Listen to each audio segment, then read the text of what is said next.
depende kung saan kayo nanonood at kung anong oras niyo napapanood ang broadcast na ito. Yes, finally, meron na po tayong camera. Nagawan po natin ang paraan and marami po nagre-request na magpakita po ako. So, right now I'm here and once again, my name is Migs and kami po yung nagmamanage ng channel na Things I Have Learned Lately. And you are in for another episode and you are exactly in episode 3 of Things I Have Learned Lately, series number 5. I am an attendee of Victory Kalamba and sila po ay nasa series ngayon na pamagat ay Call to Courage wherein which pinag-aaralan nila yung Book of Joshua.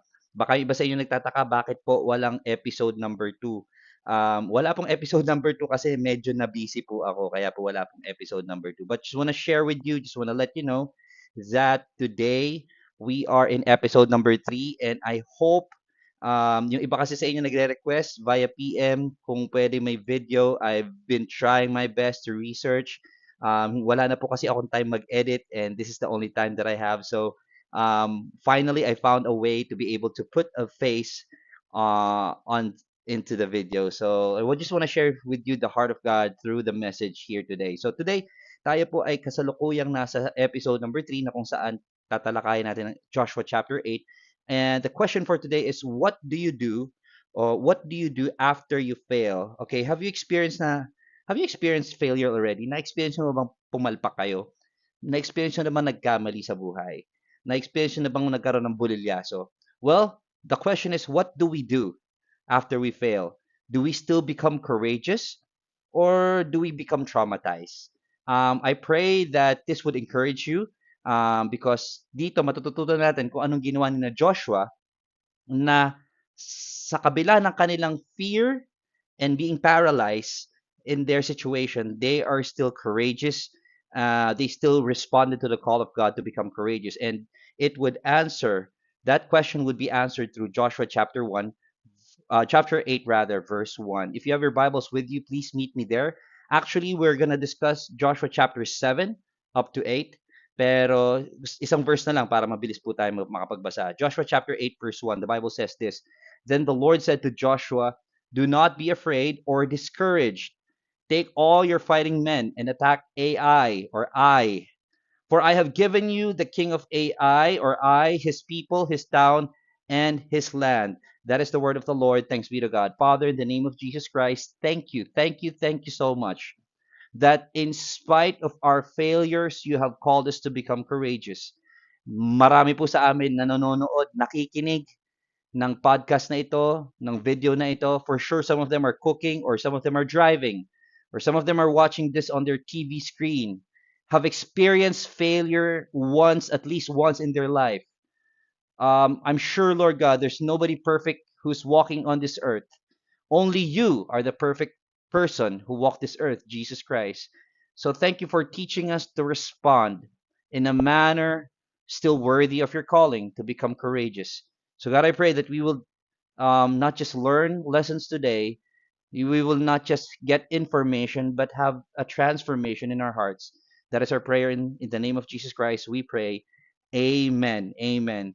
This is one of the most prestigious basketball teams. Back in 2021, pag narinig mo yung pangalang Kevin Durant, Damian Lillard, Jason Tatum, Bradley Beal, or Bam Adebayo, you'd be amazed about these guys. Malabong matalo to ng Team Pilipinas. Malabong matalo to ng Tokyo team. Malabong matalo to ng Team China. Name a great team. Argentina, Spain. Name a great team that can beat these guys, and it's probably impossible to defeat them. So back in 2000, the year 2021, this is Team USA, and they're planning to have some pickup games before sila pumasok sa Olympics in Tokyo Olympics. So ngayon, ang hinarap nila is a very unknown team called Nigeria. As a matter of fact, sobrang unknown ng team na to na ang the last time na tinalo ng Team USA ng Team Nigeria is 156 to 73. Imagine, 156 to 73. Yan ang score nila. Pasensya na po, pasintabi na po sa sulat ko. Talagang ganyan po. 156 to 73 ang score nila. to their first meeting together. It was an 83-point gap. Imagine that. So parang it's an obvious win for Team USA to beat Nigeria. But back in 2020 2021, something unimaginable happened. Something weird happened, as a matter of fact. It's it's surprising because tinalo ng Team Nigeria ang Team USA. In spite of these five dudes, who I would say some of the best basketball players during that time, some of the best scorers, the best defenders, tinalo sila ng Nigeria ng 3 points. Imagine, these guys are not even known. These guys are not even in the map. Maintindihan ko kung natalo sila ng Argentina, ng Spain, or even ng Pilipinas. But no, a team like Nigeria defeated them. Imagine, your Team USA, you're representing the most dominant basketball nation, and you're facing a country that you have previously beaten for 83 points. Talagang tinambakan nila. And then here we are, looking at a bunch of nobodies defeating a bunch of multi-million superstars. Can you imagine that? Grabe, no? And I think some of the most painful defeats in life are not the battles we knew would be difficult. Ganyan-ganyan ang problema natin. Sometimes, the hardest defeats are the battles we thought we couldn't lose. Imagine, if you read Joshua chapter 6 and if you read Joshua chapter 7, it's kind of weird because nung Joshua chapter 6, they defeated Jericho. Napakahirap ng Jericho. Imagine mo, Wall of Jericho, it's impossible to win, but they won. Now they fought a nation like AI. AI lang naman to. But they're impossible to lose, but they still lose. Come to think of it, from Jericho to AI, think about what Israel had just experienced. They experienced Jericho, fortified city, massive walls, ang lalaki ng gates nila, intimidating ang enemy. As a matter of fact, nung nagpadala na Spice Boys, talagang hindi biro ang kalaban nila doon. And it's been very difficult, but they won anyway, di ba? So kumbaga parang pagdating dito sa napakahirap na kalaban na to, wala nang imposible sa kabila. But here comes AI, a different enemy. Sa totoo lang, compared to Jericho, AI is very, very small. Ang konti nga lang ng pinadala ni Joshua eh. If you come to think of it, minaliit talaga nila yung kalaban nila. Sabi nila, Team USA kami. Nigeria lang kayo. Look out, there's no need for us to go up there. There's no need for us to all go up there. Hindi na kailangan lahat tayo ipadala dyan. It won't take more than 2 or 3,000 men to attack AI. Since there are so few of them, konti lang naman yan. Kaya natin yan. Don't make all our people struggle to go up there. In other words, walang-wala sa atin to. Kayang-kaya, wag natin pahirapan sarili natin. GG na sa atin yan, okay? We got this. And then something shocking happened. Skip to verse 4. Verse 4 happened. So approximately 3,000 warriors were sent, but they were soundly defeated. The men of AI defeated them. Wow! Can you imagine? Team Nigeria defeating Team USA. AI defeating Israel. Grabe, no? Yung mukhang panalo ka na, tapos natalo ka pa. Yung nanood ka na nag-collapse ang Wall of Jericho, tapos eto AI, parang walang-wala na lang sa'yo, pero talo ka pa. Have you ever failed at something you thought would be easy? Now, coming to your landscape, coming to your sofa, galing tayo sa scripture, now going to you, now what? Now what for my family? Ganyan-ganyan si Joshua. They have failed at something you thought would be easy. And sometimes, ito yung mas masakit na failure eh. Yung parang kaya mo naman, and yet, hindi pala kaya. That's what the scripture said. The scripture said this, the men of Ai chased the Israelites from the town gate as far as the quarries, and they killed about 36 who were retreating down the slope. Now, when they experienced defeat, this is what happened. They were paralyzed with fear at this turn of events, and their courage melted away. Grabe, no? 6 chapters before this, God is calling them to become courageous. 1 chapter before this, they defeated one of the most terrifying enemies in the promised land. And now, after being defeated by AI, grabe, no? Yung nangyayari ngayon, AI ko, nawawalan ng trabaho yung ibang tao. Parang ganun yung nangyayari sa tunay na buhay. And their courage is melting away. Ito nakakalungkot. Sila pa yung hinabol. Sila pa yung nag-retreat. Sila pa yung na, sila pa yung nang chase. What happened was they were traumatized. Nawala yung courage nila from chapter 1 to chapter 7. Personally speaking, I have a question for all of you. This did this happen to you as well? Takot ka na ba mag-apply ng trabaho kasi mukhang qualified ka naman? Okay naman yung resume mo, you graduated from a good school, but the rejection was so traumatic. Mas pinili yung mga taong kakilala, mas pinili yung taong may kaibigan, may kamag-anak sa loob. Takot ka na ba magtiwala sa kaibigan kasi bigla ka na lang tinalikuran? Yung ang dami mong pinagsamahan, ang dami yung nagbandingan, all of a sudden, biglang hindi ka na lang pinapansin. Takot ka na ba pumasok sa bahay niyo? Kasi kahit tama naman yung ginagawa mo, ikaw lagi napapagalitan. Have you ever experienced that? Yung hindi ka naman nahihiyang pumunta sa bahay niyo, pero because of the relational gap between your parents, have you experienced that in your life? Maybe you're a student, you prepared for your thesis, you prepared, nag-survey ka, ginawa mo lahat ng magagawa mo, may ang galing ng advisor mo sa thesis, but when you presented, it was a major revision. Yung nakaka-trauma talaga. Yung mukhang okay ka naman eh, ginawa ko naman ang lahat, Lord eh, bakit ganun? Bakit nangyari 'to? Lord, mukhang panalo naman kami, panalo nga kami dun sa huli o umokey naman kami dun, eh, pero bakit nangyari pa rin 'to? Sometimes, my friends, the greatest failure isn't caused by the obstacle in front of us, but by something God wants to deal with inside of us. And that is the lesson here. That is the lesson of God. If you read Joshua chapter 7 and Joshua chapter 8, it's not just about a courage issue. What happened was, what is sapping the courage of Israel during that time? That's why the first lesson begins. Paano mare-restore yung courage when failure happens? So number one is recognize the root. Recognize the root. Ano ba yung ugat? Alamin natin yung ugat ng problema. So Joshua and the elders of Israel tore their clothing in dismay, threw dust on their heads, and bowed face down to the ground before the ark of the Lord until evening. So, nung nalaman nilang talunan sila, nung nalaman nilang defeated sila, failure sila, anong ginawa nila? They placed themselves in a position of worship. They placed themselves in a position of humility. Tapos kinausap sila ni Lord. Tinanong nila si Lord, Lord, nangyari? Ba't ganito? Lord, saan kami nagkamali? Anong ginawa namin? So sumagot si Lord sa kanila. Itong sagot ni Lord sa kanila. But the Lord said to Joshua, get up. Why are you lying on your face like this? Israel has sinned and broken my covenant. They have stolen some of the things that I have commanded must be set apart for me. And they have not only stolen them, but have lied about it and hidden the things among their own belongings. In other words, hindi kayo sumunod sa utos ko. Ang sabi ko, yes, sugudin nyo, pero wala kayong kukunin na kahit ano. So what was the difference between the Jericho war and the AI war? Ito yung difference yan. Yes, Jericho is a big enemy and AI is a small enemy.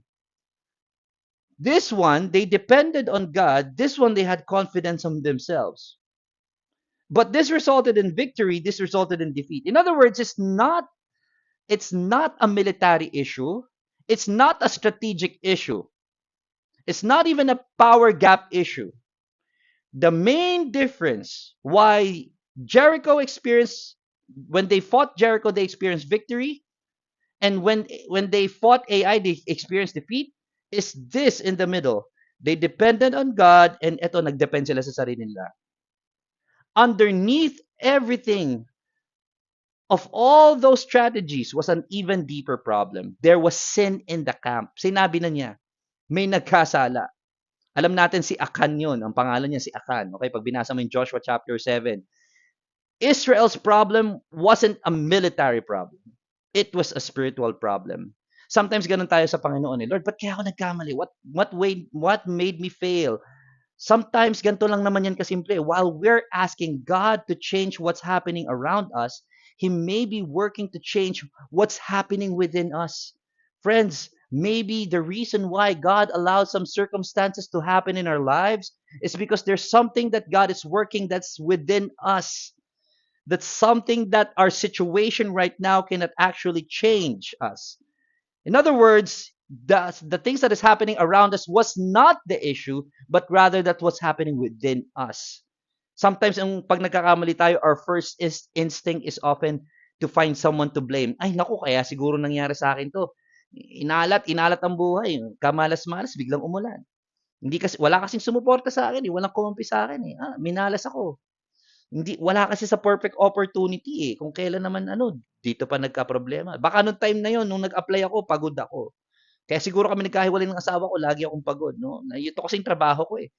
Honestly, um, these things can genuinely contribute to why we failed, but hindi ganun ang sense of maturity eh. Maturity is not asking, why did this happen? But Lord, is there something in me that you want to change?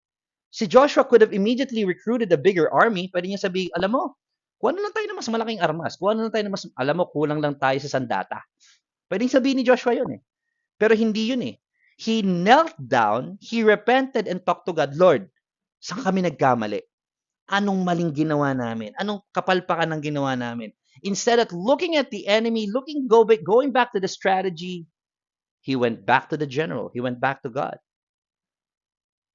Because God is more concerned about our heart more than the success that we have. Sometimes we ask God to change our situation, but God begins with our transformation. Mas mahalaga to sa Panginoon. Madali na to. Isang pitik lang sa Panginoon, kaya niyang palitan ng sitwasyon natin. Yung nagkaroon ka ng utang, kaya niyang i-wipe out yung utang mo. Kung ikaw may sakit, kaya niyang tanggalin yung sakit na yan. Pero ang mahalaga, ano bang nababago sa puso natin? Pag ba't wipe out ni Lord yung utang natin, mawawala ba yung greed natin? Pag ba wipe out ni Lord yung utang natin, mawawala ba yung kasakiman natin? Sometimes, mas mahalaga sa Panginoon is the person being blessed than the blessing itself. That's why if we understand why failures or mistakes happen, our prayer life will change. From a prayer of regret, okay? From a prayer of regret to a prayer to reflect. Lord, ano kayang kailangan baguhin sa akin? Hindi yung tipong, hala, sana hindi ko na nang ginawa to. Sana hindi ko na nang pinasukan tong negosyong to. Sana hindi nila ako nag-invest sa ganito. Baka sakaling may pera pa ako, baka may pambili pa ako ng ganito, may pambili pa ako ng ganyan. Instead of regretting, don't you course to reflecting? Etong tanong, kuya, anong pagkakaiba ng regret sa reflect? Dalawa lang yan. Regret keeps asking why it happened. Reflect, ask what God is teaching through what happened. Instead na sabihin mong, Lord, bakit nangyari to? Lord, anong tinuturo mo sa akin today? Lord, anong tinuturo mo ngayon?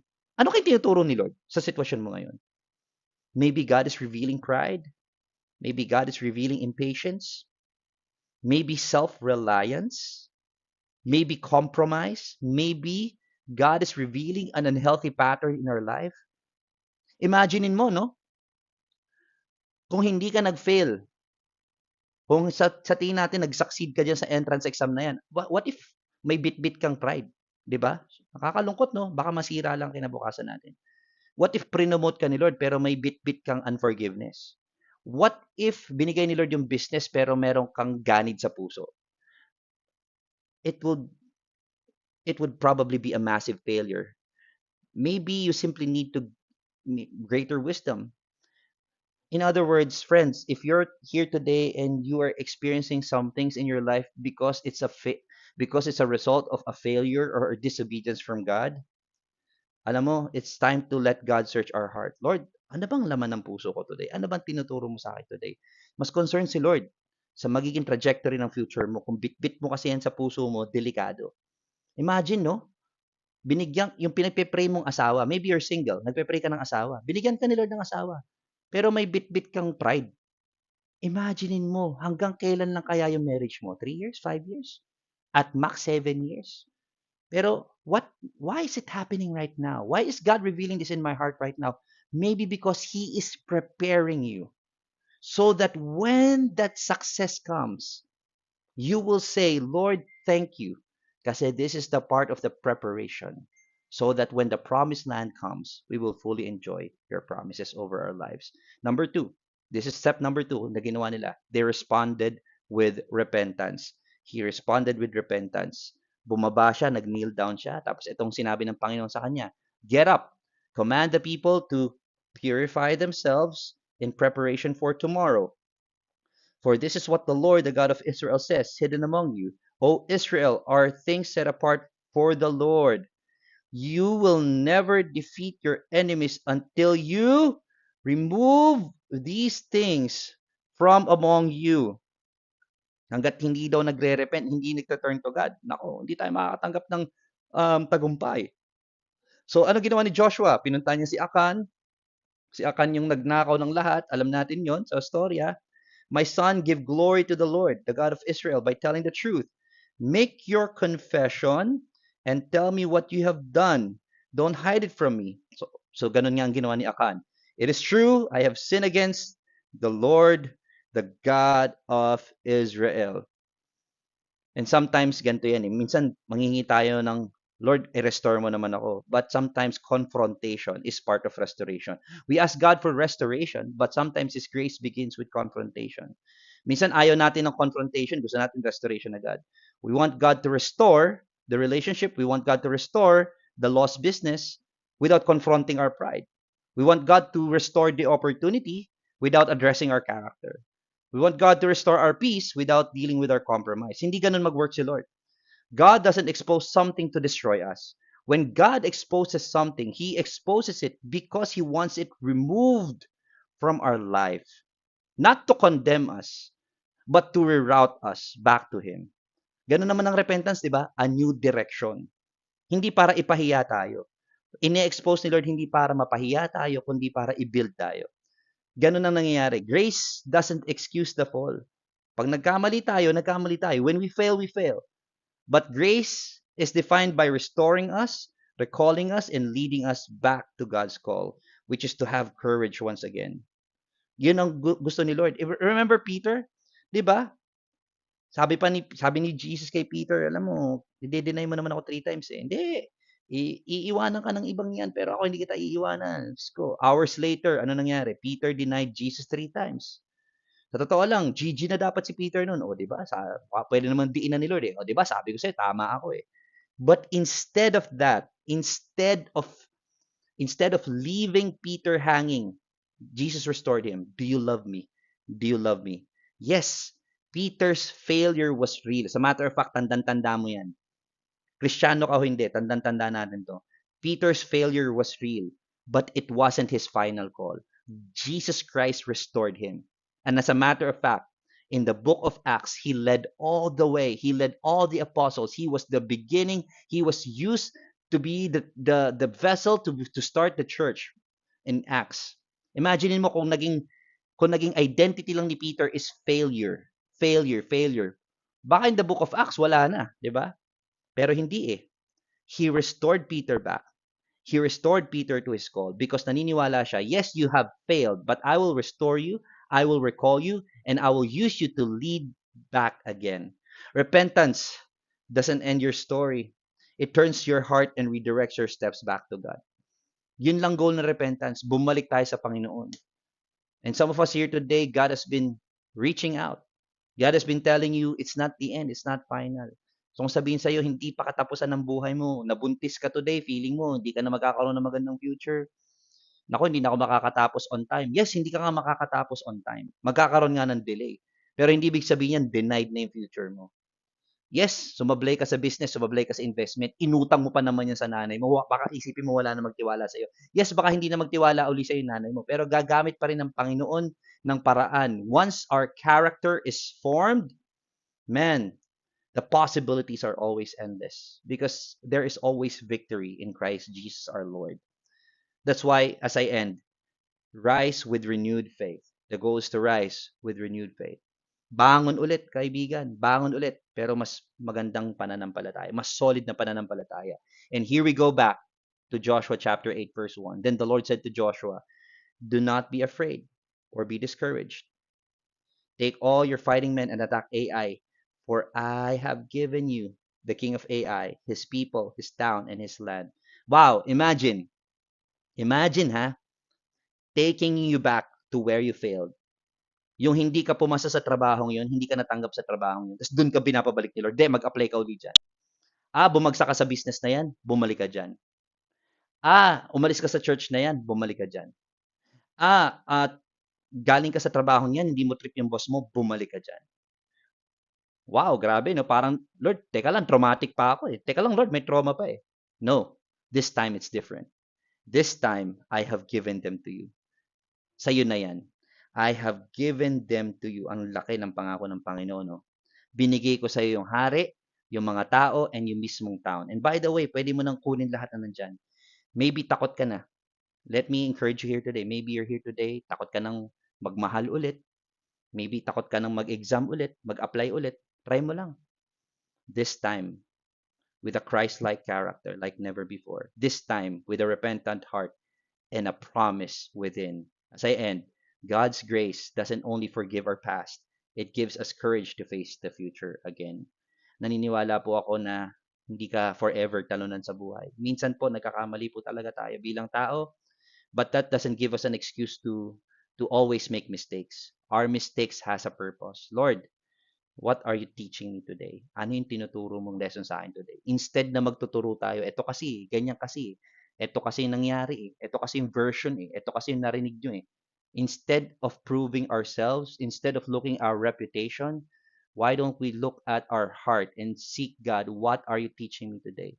Kasi naniniwala ako, He's gonna give us courage once again to face the future, even when we failed already in that place. Naniniwala ako na hindi ka talunan sa buhay at may tagumpay pagkasama mong Panginoon. Let me pray for you. Father, in the name of Jesus Christ, I pray for all the dads who are watching this today. Sometimes they feel like they're a failure. They only wanted their child's future to be secured. Nag-invest sila sa business, punta sila abroad only to find out na parang feeling nila it's a big regret yung decision na ginawa nila. Lord, I do believe, Lord God, there's no regret. No, there's no more sayang at sana sa buhay. No more regrets in life. Only reflections, Lord. Instead of us looking back na sana nangyari to, sayang, ba't ko ginawa to? Give us a reflective heart. Lord, what can be done? How can I become better? Some of the people here today, Lord God, some of the moms, Lord God, um, probably some of them are praying na parang sana hindi ko to nasabi, sana hindi ko to nabigkas sa anak ko. Lord, thank you that you're creating in us a new heart, just like what Ezekiel said, from a heart of stone to a heart of flesh. Lord, for all the kids out there na trauma na because of bullying, maybe some of them are nagkaroon sila ng words, bad words that were deposited into their heart. Lord, renew their identity. Failure is not their identity. I do believe, Lord God, that you have destined each kid for greatness, Lord God. Naniniwala ako na may purpose ka sa lahat ng kabataan. So God, today I pray that you would renew our courage, Lord. A courage na hindi lang galing from within, courage that comes from you because you're the real source of courage. So Lord, today I pray in Jesus' name, amen. These are the things that I have learned lately, and I pray that you have learned them as well. God bless you all. May the Lord bless you and keep you. May the Lord make his face shine upon you and be gracious to you. May the good Lord turn his face toward you and give you peace. In Jesus' name we pray. Amen.